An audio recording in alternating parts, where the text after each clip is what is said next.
RMR Real Estate Channel. Hello guys, dito tayo ngayon sa may Newville Townhomes in Tansa, Cavite. Malapit po ito sa may SM Tansa. So guys, ayan, marami na rin pong constructed na unit dito, pero tignan na po natin yung model unit. We are rating Omniland. Okay, thank you. So guys, ito, dito na po tayo sa may Newville Townhomes Tansa, Cavite. So, dito lang po tayo sa model unit.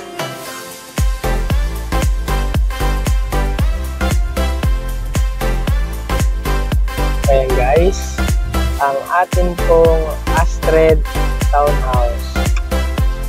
So, tayo ngayon sa may Newville Townhomes sa may Tansa, Cavite. So, ito po yung ating model unit na Astred regular unit. So, ito po yung ating carport. So, guys, pasok po tayo sa unit. Ito po yung ating model unit. So, dito po sa ating window, naka-steel window na po siya. So, ayan guys, steel window po yan. And then, meron po tayo, ayan, ito po yung ating actual turnover. So, pwede rin po natin itong gayahin guys. Yung ganito po yung pagkaka-dress up, no? So, pwede po natin gayahin yan. Actually, ang turnover po nito, meron na po siyang tiles. So, gamit na lang po talaga yung ating dadalahin dito. At the same time, ito na po yung ating dining area and then living area. So, ang ating po kitchen, ito po ay naka-granite na po talaga siya. And then, meron na rin po yung cabinet. Yan.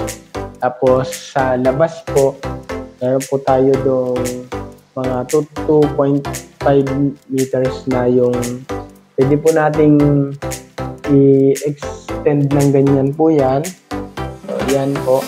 Tapos, sa ground floor po, meron po tayong toilet and bath. Complete na rin po yan. Meron na po siya shower and then yung toilet and then yung lavatory. So guys, pwede po natin gayahin kung ano po yung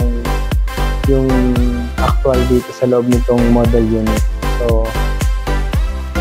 So guys, dito sa pinaka ground floor natin, kung titignan po natin ay napakaliit niya, no? Pero ang kagandahan lang po nito, meron po tayong malaking parking area, no? Yung sa front po natin. At the same time, yung likod na rin po, meron tayong 2.5 meters na pwede po nating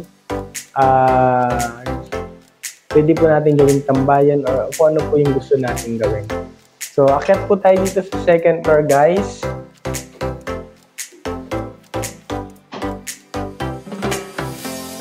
Dito po sa second floor, guys, 3 bedroom na din po siya, no? So, meron po tayong master bedroom. Yan po. At the same time, meron po tayong balcony. So, yan po. Sa master bedroom po yan. Yan po. At yung ating pong toilet and bath sa second floor. So, meron po tayong door para sa master bedroom and then meron po tayong door para doon po sa dalawang bedroom sa laba. Dito po sa second floor din. So, yan guys. Bali, ito po yung ating unit na pwede po nating gayahin, no?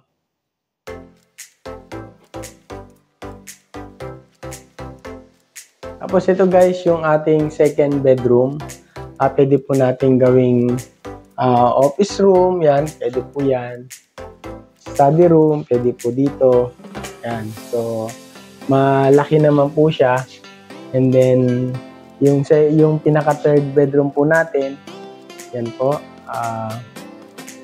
Pwede na rin po nating gawing ano yan, office room, kung ano po yung pwede nating walang turnover nito ginagawa.